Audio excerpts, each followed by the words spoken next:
Guys, kita minum di kopi kenangan dulu, kopi kenangan. Biar kenangan sama mantan di kota tua itu muncul lagi. Itu tawa. Halo. Ya, halonya bareng. 4-5 kok beda ya? Beda. Mamen, oh bukan juga ya? Bukan. Jadi ini siang. Yang terik. Terik ya nih, di luar Panas, terik.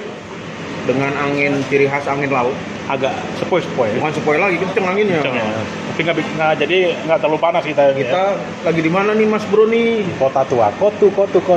Kata anak gaul kan gitu, kotu. Apa, kita di kota salah apa dulu. ya? Oh iya. Dua maut. Gua mau. Nah, gimana nih? Kita ngapain nih? Apa? Ini hari kan Senin rencananya PSBB. Ya, Minggu kita. Sebelum PSBB kita mau jalan-jalan. Oke. Biasanya kan tempatnya deket-deket lah. Iya. Seputaran Jakarta Selatan. Agak jauh-jauh gitu ya. Ya, sekarang Banyak permintaan dari. ini masuknya Jakarta Utara atau pusat atau barat ya? Kayaknya di tengah-tengah ya. Pusat. Pusat ya. Ke sana udah utara, ke sana udah barat gitu. Nah, tapi sebelah situ pusat kan. Berapa sih pusat? Tapi ini masuk pusat kayaknya. Nah, kita mau ke Toko Merah.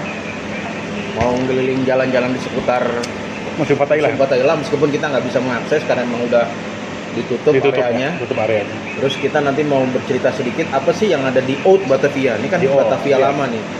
Yang disebut kota ini. Batavia itu dari Batavieren. Jadi Iya. nenek moyang orang-orang Belanda yang dulu mendarat kerja bareng. Itu Kalau Batavia masalah bareng ini Cornelis de Houtman itu atau yang diterjunkan gue lupa tuh. Enggak, Cornelis de Houtman. Aduh. Itu dan Peter Duncan kan setudahnya itu ya. Iya, tapi pokoknya ini menghormati orang nenek moyang orang-orang Batavia dan makanya dibilangnya Batavia. Memang suku sendiri ya, Batavia? Suku ya. Suku di Belanda itu. Belanda. Ya? Nah, jadi akhirnya timbul nama Batavia meskipun nanti kemudian hari ada yang memplesetin Batavia, Betawi dan seterusnya. Tapi emang ini Iya. kosmopolitan pertama ya. Ya, ini dulu pusatnya semuanya. Bukan gitu. pertama kali ya, cuma salah satu di belahan bumi Asia atau Selatan. Iya. Ini salah satu kosmopolit yang dibentuk oleh orang-orang Eropa kali ya. Banget. Ini pusat kotanya di sini gitu ya. Meskipun kalau sejarah klasik kan mengatakan sebenarnya udah ada Sunda Kelapa kan. Sudah. Makanya kan ada apa tuh prasasti apa tuh? Oh ya, Sunda Kelapa itu. Yang merupakan kesepakatan antara kerajaan Pajajaran dengan Portugis kan. Iya. Artinya ini daerah udah cukup tua. Sangat Sama.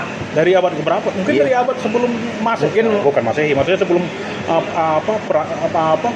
kolonial datang mereka udah eksis di kota. Tapi dulu namanya Sunda Kelapa. Sunda Kelapa.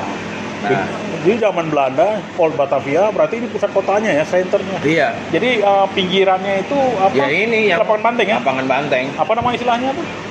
Weltervreden. Weltervreden. Oh, zaman segitu kalau jaga karsa gimana bentuknya ya? Hutan bos, masih banyak macan. Gue pernah lihat foto jaga karsa sekitar circa tahun 1930-an gitu. Masih banyak yang ngangon bebek bro gitu. Nah apalagi tahun segitu kan, abad 15, 16, Abad 17 15 tuh masuk hutan kali ya? mungkin masih banyak harimaunya tuh. Iya, bisa jadi. Iya, dan mungkin benar-benar masih hutan belantara kan. Iya. Atau pasar minggu juga masih Lo hutan. bayangin nggak sih Pejaten Village di masa abad? Jangan begitu. Kalau kita telusuri itu ya kan nama Wirobunan kan, Iya, Ragunan kan. Nah. Itu daerah kalau abad 16, 17 tuh kayak apa tuh coba kan, bayangin tuh. Iya kan? Tapi kalau memang pasar minggu memang sudah ada bentuk tapi kalau tahun segitu gua juga nggak yakin. Iya, itu mungkin masih seperti kemudian kali ya abad 18, 19 gitu ya. Gimana bentuknya Cisalak sama Depok gitu ya. Iya. Cimanggis apa lagi ya? Rawa kali ya, rawa hutan gitu kan. Jadi Tapi nanti kalau kita masih punya kesempatan dan waktu itu ada namanya rumah Cimanggis tuh. yang di oh iya Yang ya, Bang JJ Rizal Iya, dan JJ kawan-kawan itu apa Depok Heritage ya? Iya, mempertahankan itu. Mempertahankan rumah Cimanggis. Masih ada nggak itu ya maksudnya? Ada, cuma kan udah nggak komplit bentuknya gitu. Udah nggak komplit ya? Iya. Ya bisa kita itu ya. Iya, nanti kapan-kapan kita ke sana. Ya, mudah-mudahan aja Bang JJ Rizal suatu saat mau Ngajakin kita ngajak kita. bareng-bareng. Sementara gitu dulu guys. Jadi pembukaan dulu kita. Nah, jadi abis ini kita mau jalan nyebrang ke sana. Ke Toko Merah ya. Nah, setelah kita menghabiskan minuman di Kopi Kenangan. Tapi bukan kenangan para mantan ya. Sampai ketemu ya guys. Jadi mel. Yuk.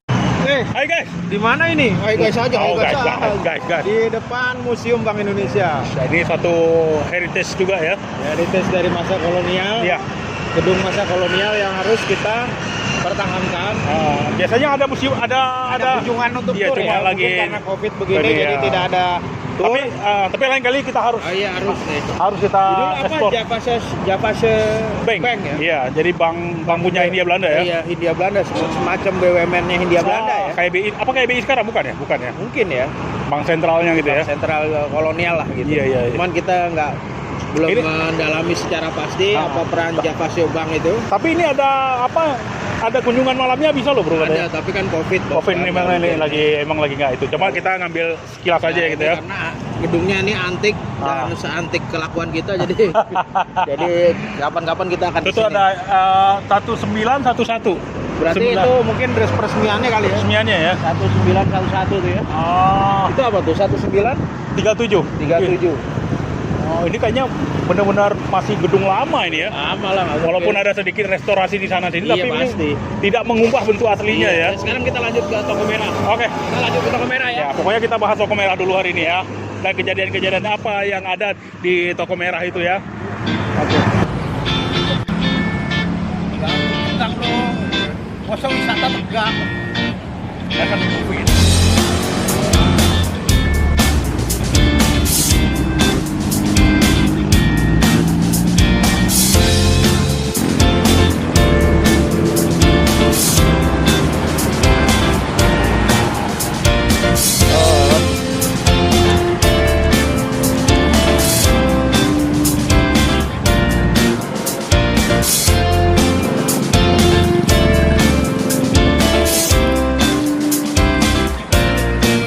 Kita udah di mana nih bro? Kita posisi sekarang di mana? Ada di toko merah. Toko merah dibangun Pada tahun 1730 1730 oleh Gustav Wilhelm Baron van Imhoff. Bukan ini harusnya Van Imhoff ya kalau dia orang Jerman ya. Ini dibangun periodenya 1743 1750. 1750 berarti sekitar berapa tahun ya? Iya. Ada cerita apa nih? Banyak nih cerita di toko merah ini ya. Ini nggak sekedar spot buat foto-foto. Iya. Seperti Ini tidak teman-teman yang lain. sekedar spot untuk membuat kita lebih instagramable. Tapi sebenarnya ada histori di balik. Banyak, sangat Toko banyak. merah ini. Sangat banyak histori di sini. Bang Rafal tadi kan udah searching. Kira-kira secara umum apa yang Bang Rafal bisa ceritakan soal toko merah ini? Bang kali nih yang lebih paham nih. Tapi apa preambulnya? Ini siapa preambul? Boleh lah ya, kayak undang-undang dasar lah ya. Ini toko merah ini sangat berkaitan erat dengan kejadian geger pecinan ya. Geger pecinan kalau dalam konteks sejarah Jawa klasik Iya, ya. geger pecinan yang akhirnya banyak dibunuhnya apa Orang-orang Tionghoa di Batavia. yang sampai mau menimbulkan kerusuhan Iya. dan akhirnya sampai merembet ke Jawa gitu bro. Iya. Yang kalau babakan nanti sampai ke masalah Sunan Kuning dan versus Amangkurat, iya. gue bisa cerita sedikit. Tapi yang Bang Rafel ketahui soal pembantaian orang-orang Tionghoa di Batavia itu gimana? Ini kan berawal dari waktu itu masih Gustav Wilhelm Baron van Imhoff ini Sebagai wakil Gubernur Jenderal. Uniknya ini bukan orang Belanda sebenarnya dia. orang Jerman ya? Orang Jerman. Kayaknya dulu belum Belanda ya, masih VOC ya, masih iya. bawah VOC ya. Belum langsung kerajaan Belanda. masih Belum. VOC. Nah, ketika itu Gubernur Jenderalnya siapa? Falkenir ya kalau nggak Falkenir. salah. Dia merasa kesal sama Orang-orang Tionghoa karena nggak bisa diatur dianggapnya, sehingga memerintahkan untuk semua orang-orang Tionghoa itu sebagian besar orang Tionghoa itu dibunuh gitu kan. Sehingga ketika itu banyak orang-orang Belanda yang tidak tahu apa-apa cukup disuruh bunuh apa. Pokoknya ikut-ikutan ya. Jadi kayak diprovok sama situasi seperti jenderalnya dan situasinya. Sehingga mereka bantai orang-orang Tionghoa ya di Batavia ya. Dan Gustav Wilhelm Baron van Imhoff ini dia menolak untuk melakukan perintah dari Gubernur Jenderal ini, Falkenir itu kan. Sehingga Falkenir Gubjen memerintahkan supaya si Van Imhoff ini Dicopot ditangkap. dari jabatannya. Copot dari jabatannya dan ditangkap, dipulangin ekstradisi Ke Nederland. ke Holland. Tapi apa yang terjadi? Ketika dia sampai di sana mungkin kan sekarang kan nggak cuma berapa jam nyampe ke itu kan nggak. Dulu kan perjalanan bisa berbulan-bulan. Ya.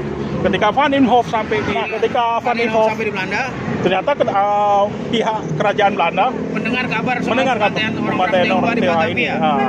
Dan akhirnya keputusan Langsung VOC, bukan kerajaan Belanda, VOC ya. tapi waktu itu udah tetap kerajaan Belanda mungkin yang memegang kendali di sana gitu kan. Kan di sana kan yang memegang kendali tetap pemerintah Belanda kali di sana ya. Dan ketika dia sampai di sana, Van Imhoff disuruh kembali ke Hindia Belanda dijadikan gubernur jenderal. Jadi malah dia di reinstall tapi posisinya naik ya? Naik jadi gubernur Sebagai jenderal. Nah, dan akhirnya Falconer ini yang memerintahkan pembantaian itu ditangkap. Dan dihukum seumur hidup ya. Yang mengeksekusi justru Van Inhofe sendiri. Jadi tapi dia tidak dihukum mati ya Falconer ya? Setahu saya tidak dihukum mati. Nah, tapi kerusakan sudah terlanjur terjadi. Sangat. Karena akhirnya geger pecinan ini benar-benar geger, tidak hanya di pecinan di Batavia, Dan merambat ke Jawa ya. tapi merembet ke Jawa dan bahkan itu malah menjadi satu siklus peperangan monarki ya, Iya. antara pihak-pihak tertentu di dalam keraton Mataram Islam ya. Iya, coba yang ceritakan. posisinya waktu itu masih keratonnya di Kartosuro. Oh. Jadi geger pecinan ini sebenarnya merembet-rembet karena akhirnya tercampur aduk dengan situasi yang panas di dalam keraton Kartosuro. Oh, jadi udah ada intrik dalam. Jadi di dalam keraton Kartosuro udah ada intrik, udah ada persaingan. Tambah lagi ini ya. Nah, rupanya orang-orang Tionghoa ini kan cukup punya pengaruh dan mereka kan menguasai jalur perdagangan, mungkin juga senjata dan seterusnya, punya keahlian tertentu. Akhirnya situasi itu bertemu. Jadi orang-orang Tionghoa yang eksodus dari Batavia bertemu dengan kekacauan monarki yang ada di Jawa bagian tengah waktu itu dan Jawa bagian selatan waktu itu kan. Klop lah jadi ya. Klop jadinya. Nah itu malah berkepanjangan kan. Ya. Jadi akhirnya sampai ada pertempuran yang nanti melahirkan daerah yang namanya Sunan Kuning di Semarang dulu. Oh, yang sekarang identik dengan itu ya? Iya, padahal itu Sunan Kuning bukan apa-apa. Bukan apa-apa itu ya? bahasa orang Jawa untuk menyebutkan seorang sunan, seorang raja yang pendukungnya kebetulan kebanyakan adalah orang-orang Tionghoa yang eksodus dari Batavia. Sorry, Sunan Kuning itu bukan orang Tionghoa ya? Orang Tionghoa, tapi karena kebanyakan pendukungnya, pasukannya adalah orang-orang Tionghoa, orang Jawa tidak ambil pusing kan, akhirnya menyebutkan sebagai Sunan Kuning kan gitu. Mayoritas orang Tionghoa kulitnya berwarna agak kuning ya? Cerah, berwarna cerah. Iya. Jadi akhirnya timbullah Sunan Kuning dan perkebunan pertahanannya itu ada di daerah Sunan Kuning Semarang sekarang. Oh, yang sekarang jadi daerah begini ya? Artinya memang pasca pembantaian orang-orang Tionghoa di Batavia, itu kerusakan sudah terjadi. Konflik akhirnya merembet sampai ke pantai utara Jawa, Jawa Tengah, Jawa bagian selatan kan begitu. Jejaknya masih bisa kita track ya sampai sekarang? Bisa di-track. Nah, bahkan ada melahirkan tokoh yang semi legend lah kalau menurut gua tuh. Siapa tuh? Namanya Kapitan Sepanjang. Kan? Oh, iya. Itu katanya adalah seorang jago tempur, ahli siasah, orang-orang Tionghoa yang ikut mendukung Sunan Kuning dan akhirnya pada gilirannya katanya sampai lari ke Bali Kapitan Sepanjang itu. Bahkan itu cerita merembet di mana-mana. Di Sidoarjo juga ada daerah namanya Sepanjang. Sepanjang. Itu katanya adalah bagian dari trek orang-orang Kapitan Sepanjang. Jadi sekilas dari Toko Merah begitu guys. Iya. Nanti kita lanjut kemana lagi nih? Ke mana? Ke Meriam Jagon tapi ditutup. Tapi Bang Rafael, katanya gedung Toko Merah ini juga ada sejarahnya sebagai apa? Akademi Angkatan Laut. Angkatan Laut punya Belanda ya? Punya Belanda. Punya VOC untuk mendidik perwira-perwira angkatan laut mereka ya. Tahun 17 berapa gitu ya. Yang pasti belum 1800 ya. Iya, ini periodenya Inhofe aja kan 1753 1750 berarti kan. punya waktu rentang yang sangat lama ya ini ya. Karena ketika VOC berakhir karena korupsi yang sangat besar. Di awal 1800-an udah diambil alih pemerintah Hindia Belanda kan. Jadi bukan atas nama VOC. Iya, bukan atas nama VOC lagi ya. Iya, kira-kira begitu. Sekarang kita kemana lagi nih? Ini terus Bang Rafael tahu sejarah apa lagi untuk soal gedung ini? Dipakai apa lagi? Apalagi ya, banyak sih ya. Yang pasti bukan dipakai syuting. Kita yang pakai syuting sekarang kan. Jadi kita pindah kemana sekarang ini? Tetap di jalan sepanjang ini apa ya? Kita mau mengeksplor lagi ada apa aja di sepanjang Kota Tua ini ya. Nah, ini kan jalan apa ya? Jembatan Kota Intan ya? Kota Intan. Iya, Kota Intannya di sana sih ya. Kota Intan, tapi ini jalannya jalan jembatan Kota Intan. Nah, mudah-mudahan satu saat kita bisa masuk ke dalamnya, eksplorasi lebih jauh. Apa itu Toko Merah? Siap. Sampai ketemu lagi.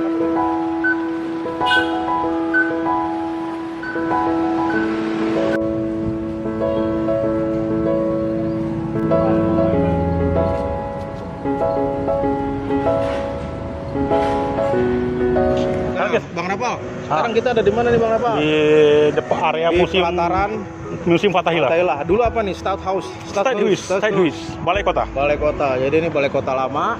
Cuma sayang lagi COVID. Jadi kita tidak bisa bebas-bebas begini karena harus tetap menjaga protokol PSBB ya. kesehatan Ya. COVID-19. Mudah-mudahan ntar kalau COVID Udah udah selesai, normal, kita bisa explore. Kita bisa explore, bisa masuk ke museumnya, Nah. bahkan bisa sharing knowledge apa yang ada di dalam museum. Untuk sementara ini ada apa aja di ini dulu fungsinya apa Bang Rafael? State House ini balai kota. Balai kota jadi Ini tempat pusat pemerintahan ya? Pusat tapi yang paling diingat orang dalam sejarah justru ini di depannya ini itu tempat meriam ya? Iya, bukan iya meriam, tapi Sama tempat eksekusi orang. Jadi setiap pemberontak, setiap yang bersalah, penjahat. tiap hari apa itu? Hari Jumat atau hari apa itu? Itu ada orang dieksekusi. Ya, ada digantung. Bahkan kalau di dalamnya saya pernah Ada pedang ya? Katanya pedang itu buat eksekusi juga ya? Bahkan ada tempat juga untuk apa ngelelepin gitu. Jadi di dalam katanya itu yang tengah itu juga buat tempat ngelepin tuh bos. Oh itu? Iya, konon katanya itu. Jadi nanti diisi air sampai orang posisinya segini ya? kelelep sendiri itu. Jadi emang ketika dieksekusi orang banyak berkumpul nih. Untuk jadi bahan tontonan waktu itu kan belum ada Netflix. Jadi tontonannya orang dieksekusi men. Belum ada YouTube Premium dulu. Dan belum ada ini. Belum ada YouTube. Ya mungkin satu saat kita juga bisa ke apa namanya pecah kulit di mana ada pangeran yang memberontak itu. Dia dieksekusinya. Di tangannya, kakinya diikat ke beberapa penjuru, 4. Masing-masing satu kuda itu, mengikat satu tangan, satu tangan. Tarik ya? Tarik, akhirnya dia pecah. Makanya di daerah itu sebutnya nama Pecah kulit. Pecah kulit di Jalan Pangeran Jakarta di sana itu. Sebelah sana ya? Pangeran Jakarta, ke sana lah. Nggak, agak jauh masih sekilo atau Jadi kita sekilo. harus jalan lagi kalau mau ke sana. Iya, tapi nanti selesai COVID lah. Selesai COVID nanti ya. Kenapa nggak sekarang aja nggak kuat jalan ke sana lagi? Nanti kita langsing, Bro. Ya udah kita ke Cafe Batavia dulu nih, kita ngopi-ngopi dulu nih, Iya. kopi cantik. Ngopi-ngopi Selama cantik. ini kan ngopi-ngopinya kopi yang ya biasa-biasa. Kita pengen dapat gambar yang bagus di dalam tuh. Iya. Oke, guys. kita nikmati dulu kopi kita di Batavia Cafe. Sambil Cafe ngobrol-ngobrol Batavia. ntar kita bikin juga konten di dalamnya ya. Oke. Oke, guys.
Lagi di mana bos? Cafe Batavia. Nah, tapi ini kafenya kafe high-end. Nah, ini deh. Jadi gayanya nggak boleh sompral bos. Gayanya harus elit juga. Oh, gitu? Iya, ini gedung klasik, nuansa klasik. Masa lu ngomongnya sompral kan nggak boleh. Guys. Iya tuh, nggak boleh ngomong yang jelek-jelek lah. Anjay juga nggak boleh di sini. Itu udah ngomong. Jadi gimana nih? Apa Cafe Batavia ini punya sejarah lama juga ya? Punya sejarah yang panjang juga ya? Iya, kalau lihat di set booknya ini kan, ini constructed between 1805 and 1950 kan. Wah, lama juga ya. It is the second oldest building after Stadthaus. Oh, Jadi ini gedung kedua tertua setelah Stadthaus itu. Setelah Stadthaus, Iya, balai kota itu. Jadi mungkin dulu buat apa fungsinya nih? Wah, Cafe ini mana ya? di sini sih nggak dijelasin nih.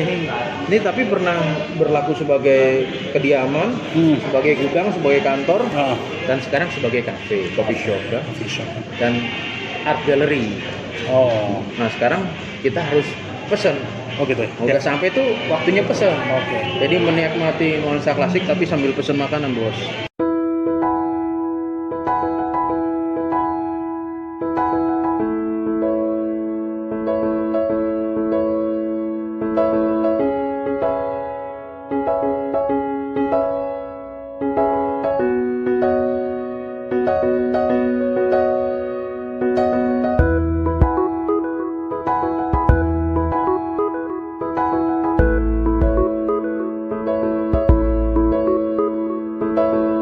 Nah, ini kita kan ngopi sore di tempat yang klasik, bersejarah. Yang lagi agak sepi untungnya. Di wilayah yang bersejarah, di tempat yang bersejarah. Kita ngebayangin nggak sih dulu opa-opa Belanda ya, menir Amtenar. sinyo ya, tahun-tahun sekian lah, abad sekian tuh. Siapa yang mereka lakukan sore-sore begini di Zaman tempat Muye Indi ya. Muye Indi ya. Sekarang bukan Muye Indi, Apa tuh? Indi Rontok. Ya dulu ini kan pusat kota nih ya. Iya, nah. Pusat kota, dan kalau ingin ke agak pinggir ke Walter Freden, ke lapangan Banteng, Nah, itu juga mungkin tempat jalan-jalan, tapi Iya. ini mungkin tempat apa? Nongki-nongki. iya, jadi Gimana? sebelum ada kafe-kafe internasional Iya, di Batavia, Eh, inilah mungkin tempat ya. apa internasional ya pada masanya. Ya. Tapi mungkin tidak seheboh yang seperti kita kira ya. Artinya kan pada masa itu orang juga nongkrong-nongkrong ya. Tapi kan Nongkrong. ada gedung Sosietat kan di Harmoni ya. Harmoni tempat dansa Dansa-dansi kan, ada hidangan Ristafel kan gitu. Nah, Nah, kalau di sini mungkin lebih ke orang ngantornya mungkin ya. karena ini kan pusat ekonomi. Ya, sebenarnya. jadi pusat perekonomian ya. Jadi orang ngantornya di daerah sini, tapi Nah, nongkrong-nongkrongnya mungkin di Harmoni kan gitu. Jadi di sini mungkin buat pertemuan apa? Apa istilahnya Bisnis orang gitu ya. orang deal bisnis di sini, tapi nongkrong-nongkrongnya ntar di Harmoni. Mungkin pada kemudian hari di Jalan Sabang kan gitu. Bisa ya, di apa gedung apa? Sosietat ya, Pak? Di Sosietat kalau dulu buat dansa-dansi kan. Dan di mana itu? Harmoni, Bos. Harmoni ya, pasang iya. harmoninya itu. Iya. Gitu. Nah, sekarang kita menduplikasi yang mungkin Saat-saat itu ya. yang mungkin apa dulu dilakukan orang di sore-sore hari dengan mendengarkan lagu-lagu klasik. Iya. Nah, meskipun wajah kita nggak klasik-klasik amat, Aja modern. tapi kita ingin menduplikasi memori romantisme masa lalu. Iya. Mudah-mudahan itu tercapai.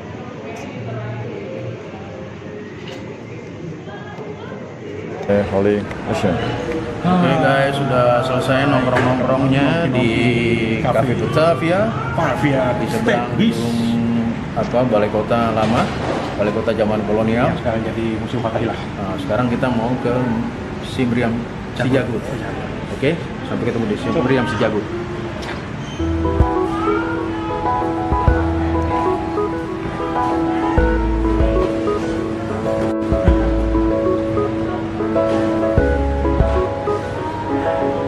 Oke. Kita ada di mana sekarang Bang Rapal ini? Ini masih di depan Stadhuis. Ini dibaca bro. Gubernur Kantor. Nah, jadi kantor gubernur. Kantor gubernur. Stadhuis apa? Stadhuis apa? Hah? State House. Stadhuis. Bibirnya ponyong. Ya malum lah udah lama orang-orang Belanda pergi dari Republik, dari negeri kita tercinta. Jadi ya spelling Belandanya agak kurang-kurang. udah kacau. Biasa kita main di Leiden dulu ya. Alah Leiden. Orang kuliah Belanda, mata kuliah Belanda hukum aja, bahasa Belanda hukum aja ngulang kok. Ya keras. Nah, ini ada apa nih? Kita masih di depan Di depan balai kota ini lama apa ya. ini? Ini Meriam. Meriam Sijagur. Nah, kenapa tuh disebut si Jagur itu kenapa? Waduh, itu saya juga lupa, belum searching ini. Nah, jadi yang Anda ketahui, Iya. celah Anda yang Bang Rafael ketahui soal Meriam si Jagur ini apa ini? dibuat sekitar tahun 1641 ya. Mudah-mudahan saya nggak salah aja. Jadi meriam ini meriam yang direbut dari Portugis, ada sekitar 14 meriam yang direbut oleh Portugis yang oleh Belanda. Akhirnya dibikin satu meriam ini. Tapi ini Jadi 14 itu dilebur jadi satu. dilebur jadi satu dan dibawa Jadi ke sini. apa ini bidang apa? Metalurgi ya? Metalurgi ya. Ini mungkin anak-anak metalurgi lebih paham ya. Iya. Tapi ini memang meriam yang terkemudian digunakan untuk berperang atau iya, sekedar sempat untuk digunakan untuk berperang. atau sekedar akhirnya jadi semacam apa ya benda antik lah atau souvenir Tapi gitu. kayaknya pernah Digunakan untuk perang. Kita lihat dari diameter aja ini zaman segitu udah berbahaya banget. Berbahaya banget, Ini ya. kapal bisa jebol, apalagi dulu kan kapal pakai kayu. Ini berapa kilo nih? Nah, terus katanya ada cerita-cerita lokal seputar Meriam si Jagur nih. Ya, ini. Kita ke belakangnya coba lihat itu. Nah, itu apa tuh? Ada tanda apa di Apa di belakang itu? Nah. Ini itu apa itu?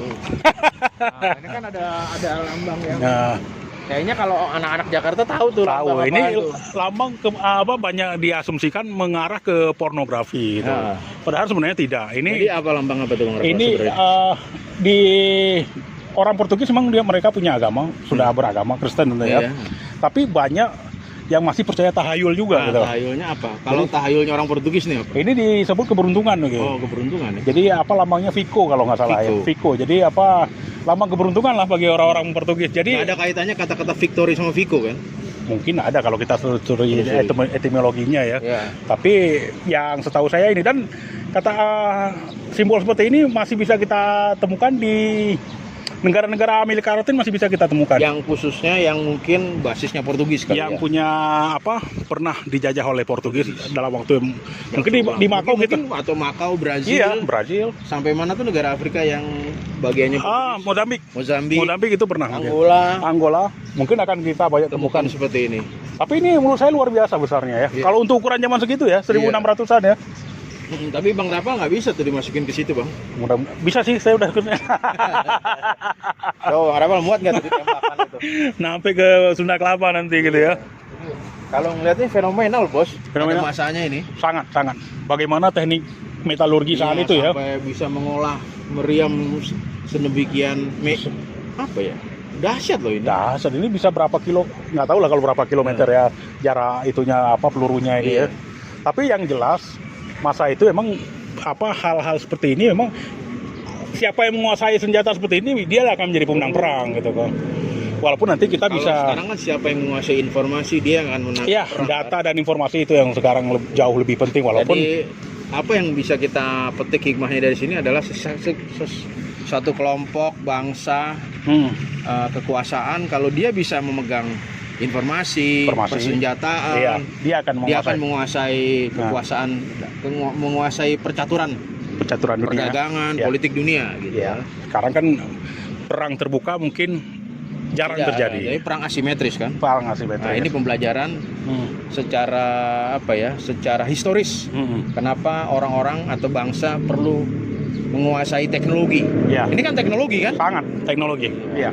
Kalau dulu kalau dulu teknologinya ANSI adalah teknologi persenjataan dan kekuatan perdagangan, sekarang kan tidak sekedar teknologi persenjataan dan perdagangan semata ya.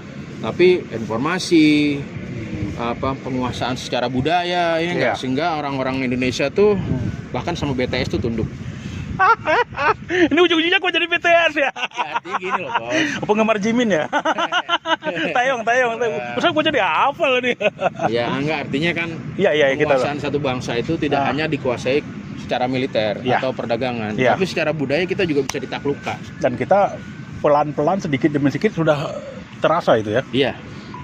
Tapi ya udahlah, kira-kira itulah topik pembicaraan kita seputar dan hikmah daripada kita berkunjung ke Meriam Si Jagur yang punya nilai sejarah yang sangat luar biasa. Ya, teman-teman, adik-adik harus belajar ya tentang Meriam Si Jagur. Nah, jangan cuma ngerti jangan lupa sejarah, jangan melupakan sekali-sekali melupakan sejarah. Karena sejarah itu penting.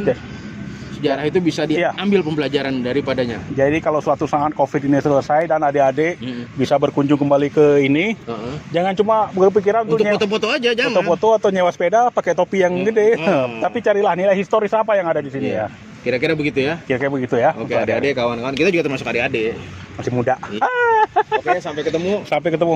Di sini kita rencana mau explore yang lain lagi. Ya. Mudah-mudahan tenaga kita dan badan kita masih kuat. Ya, maklumlah kita kan umur belasan masih. Iya. 25 ya. Oke, teman-teman ya. Sampai ketemu ya. Sampai ketemu ya. Kita mau explore tempat lain lagi ya.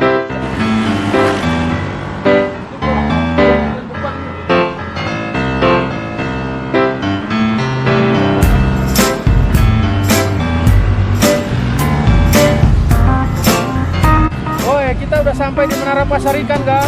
Pakin. Ini menara klasik dari zaman kolonial juga ya. Nanti habis ini kita explore, kita cerita-cerita sedikit lah tentang Pasar Ikan sambil kita ngaso minum air mineral.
Oke guys, Sekarang di mana nih Bang Rapal?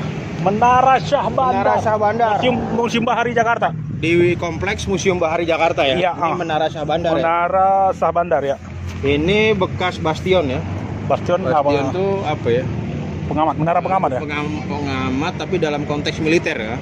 Kalau bastion itu dalam konteks militer. Oh, kalau ini tapi Sekarang enggak, zaman segitu mungkin untuk militer dan bisnis juga kali ya. tapi pada perjalanannya ini untuk watchtower untuk kapal-kapal yang masuk dan berfungsi kepabeanan. Iya. Jadi toll gate gitu ya. Iya, tapi untuk narik pabean lah. Narik apa ya, pajak lah ya. Iya, apa mungkin pusat kapal-kapal yang akan bersandar di sini ya. Lalu lalang di sini. Mereka harus melewatin ini ya, harus lapor lah mungkin ke namanya aja Menara Syah Bandar kan. Harus lapor ke Syah Bandar. Pengaturannya kan semua dari sini gitu ya. Dari sini, dan ini khusus untuk apa ya? Untuk kepabeanan. Kepabeanan ya. Tapi komplek ini juga dulu itu zaman kan galangan semua tuh. galangan semua ya. Ini galangan VOC, Mas. Galangan VOC. Ini ya. Iya. Wah, ini menarik nih sebenarnya kalau kita explore lebih dalam, lebih jauh secara historis. Iya, banyak yang bisa menarik. kita. Tidak hanya Menara Syah Bandarnya, ini ada di sekitar kita ini ada galangan VOC lah. Ya, di sana jadi juga untuk menimbun apa komoditi ya. Kalau galangan biasanya tempat untuk memperbaiki kapal. Ini kan gitu. ada Gudang. warehouse-nya Iya. pergudangan VOC. Untuk menyimpan rempah-rempah yang saat itu komoditasnya lebih mahal daripada emas di Eropa. Jadi yang memang sangat dibutuhkan oleh orang-orang Eropa untuk khususnya mengawetkan supaya makanannya tahan lama. Dan ketika menghadapi musim dingin juga kan. Itu dia. Dulu kan belum ada heater gitu. Iya, belum ada heater, belum ada apa ya. Iya, dulu belum canggih lah. Itu sangat diperlukan. Rempah-rempah, lada, pala, merica itu sangat penting ya. Dan kita tuh ya akhirnya Indonesia mengenal cabai tuh bos. Oh gitu. Ya cabai kan bukan dari sini sebenarnya kalau nggak salah itu. Dari India. Dari India, dari beberapa negara Afrika kan. Dari Afrika kan. Oh dari Afrika ya? Iya, dan kalau nggak benua Amerika kan. Oh iya. Akhirnya kan cabai masuk tuh. Cabai-cabian nggak ya? Bukan. Wah, lo lantur kok ngomong historis kok cabai-cabai. Iya. Gimana? Kalau cabai-cabian tuh konteksnya lain. Oh, beda. Kita akan bikin konten iya, dunia malam. Bicara sosiologi perkotaan. Iya. Ini apa itu? Ini gudangnya ini ya. Gudangnya. Kita mungkin harus ke sana itu merapat dulu. Harus ke sana. Sekalian aja lah kita ke sana lah. Ya. Kita ke sana guys ya. Sebenarnya kita mau naik ini museum Menara Syah Bandar ini kayaknya perlu juga ya. Tapi nggak boleh lah kan ini kan lagi COVID. Waktunya udah waktu tutup museum. Cuma bapak-bapak tadi mengizinkan kalau cuma sekedar gambar. Bentar boleh. Ya, kita jalan dulu ya guys.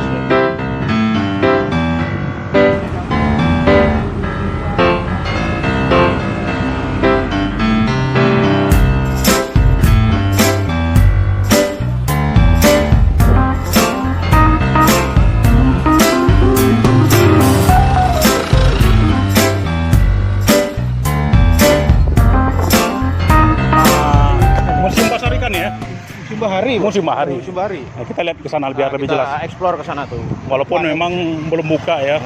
Karena situasi Covid harusnya kalau Minggu itu buka ya. Iya. Oh ya, Museum Bahari ya. Museum Bahari. Ya ini ya tempat menyimpan komoditas-komoditas seperti itu ya, seperti rempah-rempasan itu ya. Nah, itu. Cuma pada perjalanannya sekarang dialihkan jadi museum kan, Museum Bahari kan. Ketika direbut oleh Jepang ini sempat menjadi tempat penyimpanan logistik Jepang. Oh, gitu. Dan setelah kemerdekaan sempat menjadi tempat PLN, perusahaan listrik negara. Listrik negara ya. Namun tahun 1970 berapa saya lupa, dipugar kembali dijadikan sebagai Museum Bahari. Karena kan sangat banyak sejarah-sejarah yang bisa kita belajar dari sini gitu kan. Itu makanya saya mau foto-foto dulu nih buat di kampung nih. Biar tahu ini Museum Bahari. Oh gitu ya. Buat Instagram Mas ya, buat Instagram ya. Karena gini, banyak orang tinggal di Jakarta, tapi nggak kenal museum itu. Benar bro. Kita mau tanya ya, kita ini kan kontemplatif ya.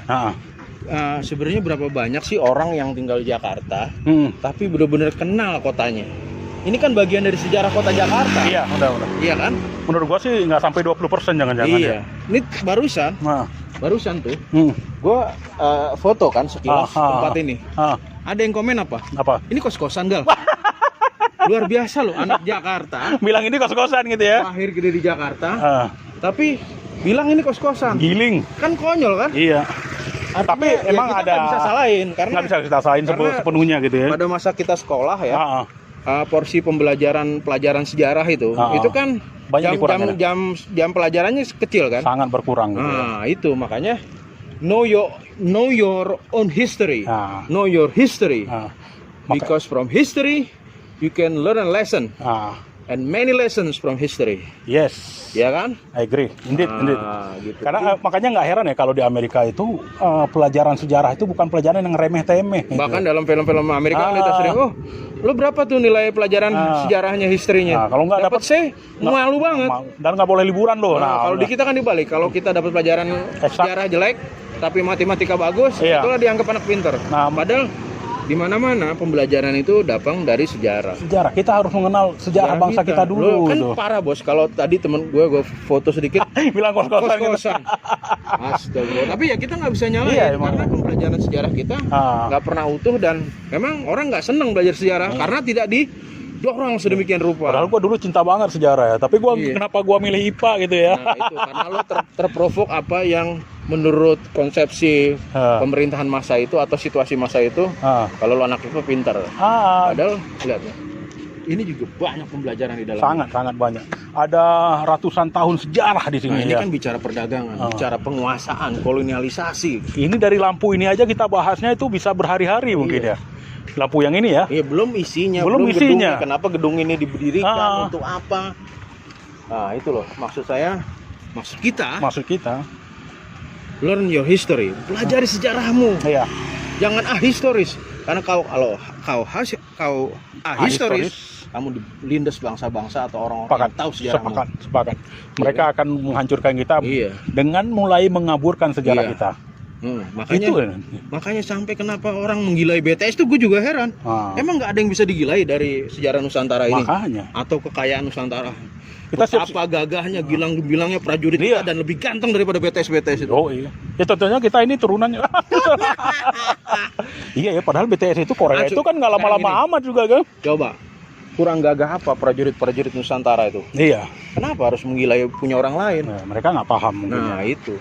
Nah inilah secuplik sekilas dari apa yang bisa kita lihat dan kita pelajari, kita ambil dari sejarah kita itu. Nah coba Pak, kita ke ujung sana coba. Jadi kita melihat keseluruhan gedung ini.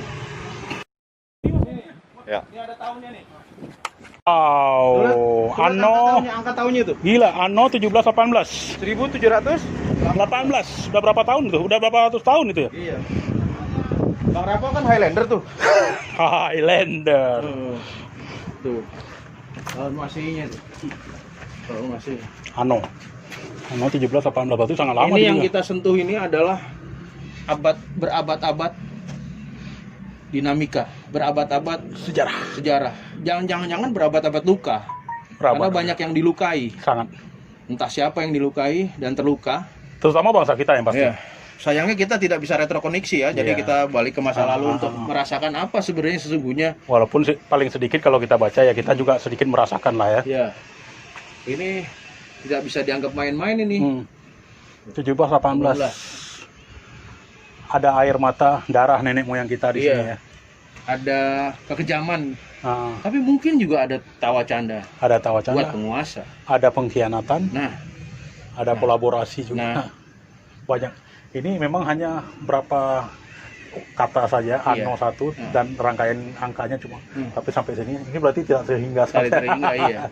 Karena mereka ingin melanggengkan kekuasaan. Iya, mungkin maksudnya begitu ya, bisa ya. Jangan-jangan ini untuk melanggengkan bahwa kami ada di sini untuk seterusnya. Sampai. Ini berarti zaman VOC bro ya? VOC ini masih. VOC ya.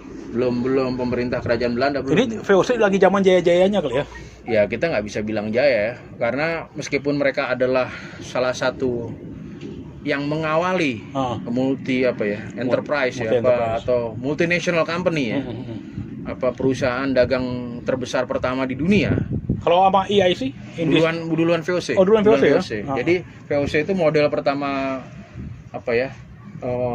orang punya saham di perusahaan dan kemudian mengharapkan keuntungan dari sahamnya itu VOC. VOC udah mulai itu. Giling ya. Hebatnya dia bisa punya tentara ya. Oh iya. Dari uangnya itu dia menggerakkan, termasuk menggerakkan membentuk tentara, nyewa tentara bayaran, bahkan kayak tadi Bang Rafael bilang ada 2000 tentara bayaran Jerman ya, mercenary Jerman yang di hire oleh mereka gitu ya.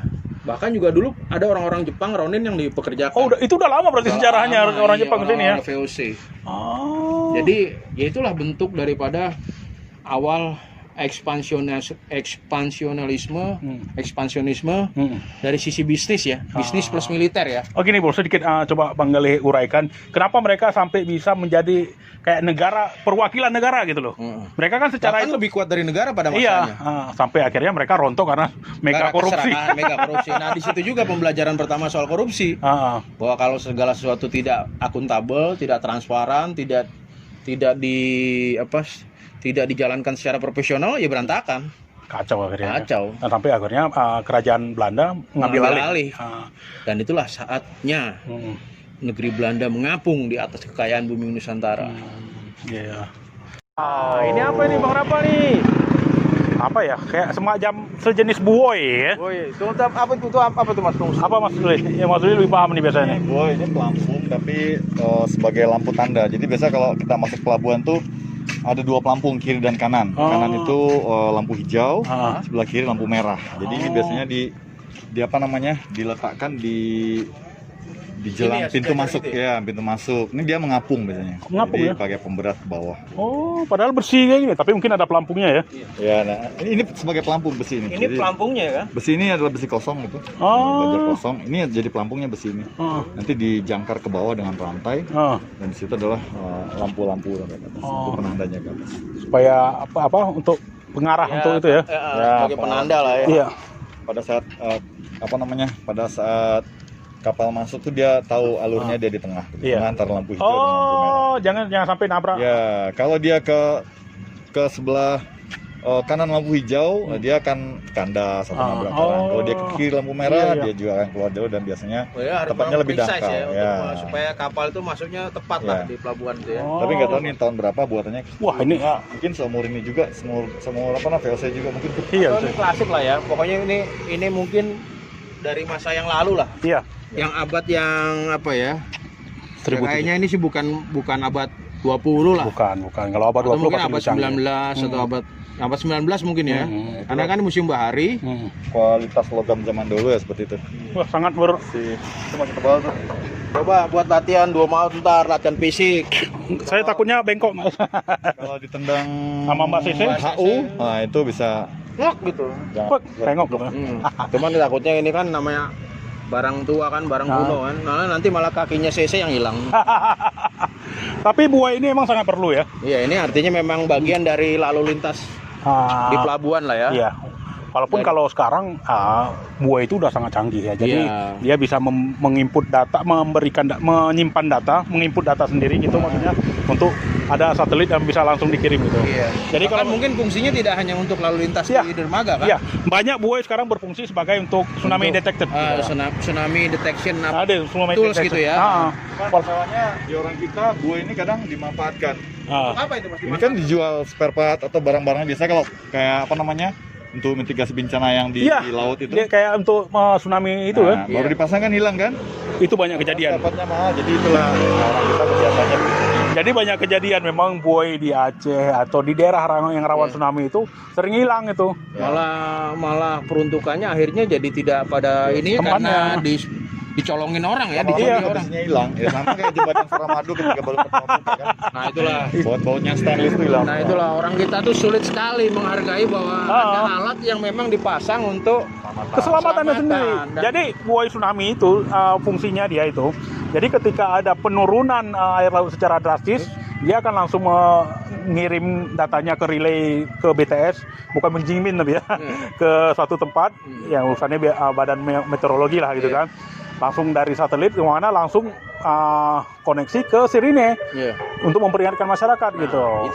Itu fungsi belajar sejarah. Jadi dari sejarah kita tahu perjalanan alat ini pada gilirannya tidak hanya untuk keamanan kapal-kapal yang lalu lalang di pelabuhan dan di laut kan. Akhirnya bisa untuk mendeteksi tsunami dan seterusnya. Itu makanya tahu sejarah kamu, know your history. Belajar sejarah ya. Sejarah, oke? Oke. Kita jalan lagi ya. Sambil pulang ya. Ini udah sampai di Galangan VOC ya. Galangan VOC. Berarti kalau galangan ini kan tempat bersandar kan? Tempat bersandar dan memperbaiki kapal kali ya. Kan? Nunggu angin musim lah. Kalau zaman dulu kan pakai angin musim tuh. Kalau angin muson apa, kalau angin musim barat apa. Karena kan dulu gitu. masih sangat bergantung pada angin, ya. Karena kan? teknologi perkapalan dulu kan sebelum James Watt menemukan mesin uap masih menggunakan angin kan. Angin atau dayung. Kalau dayung enggak lah. Enggak lah, kalau dayung ke zaman Yunani kuno dong apa? Kapal perang Yunani kan. Iya. Nah, ini galangan kapal VOC. Cuma yang kita sayangkan ya, preservasi bangunannya oke. Preservasi bangunannya oke.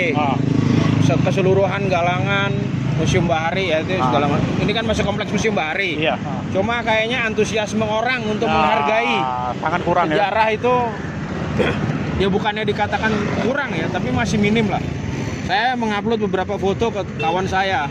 Masih. Itu yang ditanya malah sambutannya beda gitu. Yang kita mengharapkan mereka penasaran soal apa itu galangan kapal VOC, Museum Bahari, Menara Syah Bandar. Tapi yang ditanya malah apa daerah-daerah yang punya konotasi dan persepsi negatif di sekitar sini gitu loh. Itu kan menandakan memang manusia kita, orang-orang kita kurang menghargai sejarah. Meskipun sejarah itu kelam, tapi tetap jadi kan bagian sejarah. Bisa ditarik pelajaran kenapa sejarah kelam itu terjadi dan tidak kalau bisa kan jangan sampai terulang sejarah kelam kan gitu. Itu gunanya kita belajar sejarah gitu. Iya, jangan kita mau dijajah kan gitu. Ini kan intinya kan kita tidak mau kembali terjadi penjajahan. Tapi kalau kita tidak aware, tidak peduli dengan sejarah kita sendiri, ya bukan tidak mungkin. Kita memang dalam posisi dijajah. Walaupun ini kita sampai kepada penghujung. Ya elah penghujung. Ini tugu apa nih Bang Suli ya? Tugu ini peringatan pembangunan revitalisasi Pantura ya? Bukan Pantura bos, ini kemenangan. Jayakarta ya. Jadi ini tonggak sejarah perjuangan kota menjadi jaya dengan nama Jayakarta. Ini dulu bayangin nggak ya teknik pengecoran logam zaman tersebut ya? Jangkar segini kan berat nih bro. Iya. Coba kamu angkat. Nanti saya mau tendang biar bengkok. SEC. Kok jadi mereduksi makna acara kita sih? Intermezzo. Gini bro, ini kan jalurnya unik ya maksudnya ya. Ini mungkin zaman dulu, zaman VOC, ini mungkin tempat lalu lalangnya kapal kali ya. Mungkin lebih besar. Lebih besar ya. Ini kan karena apa? Ini ada sedimentasi, pendangkalan, macam. Jadi akhirnya ya inilah yang tersisa. Padahal dulu itu kan kapal masuk dari laut, dari arah laut. Sunda Kelapa. Dan untuk mereka mungkin docking ya di sini ya, apa maksudnya? Ya, docking ya. Galangan kapal ya. Bisa jadi tempat pembuatan kapal baru VOC atau tempat mereka mereparasi kapalnya gitu kan. Terus masukin logistik segala macam kan sebelum mereka berangkat lagi. Iya. Kan, gitu. Dan kayaknya dari seluruh Nusantara dipusatkan yang di sini ya. Penemuan Pulau Tasmania atau benua Australia berangkat dari sini nggak ya? Bisa jadi. Mereka kan mungkin itu orang-orang VOC juga yang nemukan kan, orang-orang Belanda juga kan. John Tasman itu, Abel Tasman apa? Iya, artinya John Cook. James Cook memang orang Inggris. Tapi saibul historis, saibul historis. Itu katanya Pulau Australia sebenarnya yang menyentuh selain orang-orang Nusantara dari Bugis Makassar, katanya orang-orang Belanda yang awal sebenarnya tiba. Cuma orang-orang Belanda tidak memutuskan untuk melakukan ekspansi, menempatkan atau melakukan kolonisasi di Australia dan Tasmania kan gitu. Iya, karena mereka menganggap mungkin pulau itu tidak terlalu menjanjikan seperti pulau-pulau di Nusantara kan gitu. Sementara mereka dari Aceh, Maluku, mereka kan sebenarnya memang mau cari keuntungan kan. Kalau memang mungkin waktu itu Australia tidak dianggap menjanjikan lah. Iya, karena tidak ada rempah-rempah di sana itu kan. Adanya kanguru doang. Dan teripang di. Tapi mungkin teripang juga belum jadi komoditi yang mahal. Malah waktu itu pelaut dari Makassar sudah lebih duluan loh. Iya makanya. Iya kan? Iya. Ya inilah sejarah dengan segala keunikannya, segala romantikanya, pro dan kontra romantisme. Ya, tadi benar kata Bang Galih masalah museum ya. Kita sangat jarang nggak ya ke museum. Teman-teman tahu nggak di Belanda itu kita nggak mungkin melihat ada gunung tinggi atau melihat pemandangan yang eksotis ya. Orang banyak ke Belanda itu justru banyak ke museumnya gitu loh. Kalau di sini juga rame loh. Mall. Mall. Lebih rame mall men daripada museum. Healing. Udah saatnya emang kita kembali ke museum. Bukan revitalisasi museumnya aja, Iya. revitalisasi semangat mempelajari sejarah.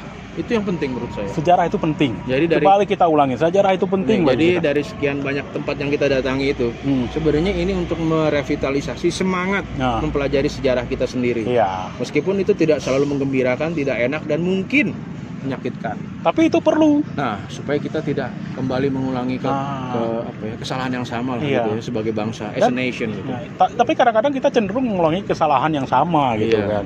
Ya mungkin kembali karena kita kurang mempelajari sejarah. Nah, iya. Kita sibuk menghitung angka-angka, statistik. Dan kita lupa. Sibuk menghitung keuntungan kita. Hingga kita lupa jati diri kita. Sibuk mengkalkulasi berapa kekayaan kita, tapi lupa bahwa sejarah itu juga bisa Iya. untuk membuat kita jauh lebih kaya. Oke? Oke guys. Oke guys. Sementara begitu guys ya. Sementara begitu, apa mau kita tutup sekalian? Boleh.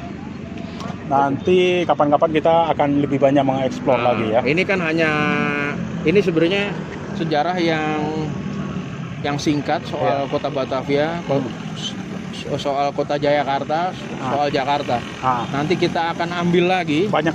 spot di lain tempat yang bisa memberikan pemahaman secara keseluruhan apa itu kota Jakarta. Bagaimana dinamika pembangunan kota Jakarta, Batavia, Jayakarta dari masa ke masa. Oke, sampai begitu dulu hari ini Dua Maut bicara sejarah. Agak lumayan panjang ya. Sampai ketemu lagi Bang di video-video berikutnya. Dua Maut. See you guys. Salam. Nah guys, kita balik dulu ya. Udah semua, kita mau pulang. Ini adegan terakhir, karena kata sohib saya harus ada adegan penutup. Naik ke kereta api. Meskipun habis itu nyemil gorengan dulu kali. Ya udah, sampai ketemu lagi di Omnibus berikutnya. Dua Maut. Ngomong dong. Ya. Aja tuh bro. Itu namanya co-branding. Oh gitu. Di video Dua Maut berikutnya. Kita mau pulang. Karena sudah kelelahan, Bang Rafal kakinya juga udah makin langsing. Khawatirnya jadi kurus sekarang. Masih banyak video-video yang akan kita, tempat-tempat yang akan kita eksplor itu masih banyak. Caranya Bang Rafal mau bikin rekor apa tuh, jalan dari Pasar Minggu ke Monas. Deket itu mah. Kurang jauh. Oke. Kurang jauh. Guys, sampai ketemu di video Dua Maut berikutnya. Jangan lupa like, share, and subscribe. Komen guys, doain kita supaya tetap cepat 1 juta subscriber. Amin. Oke. Kita tetap bisa mengasih hal yang positif buat teman-teman. Oke. Dua Maut.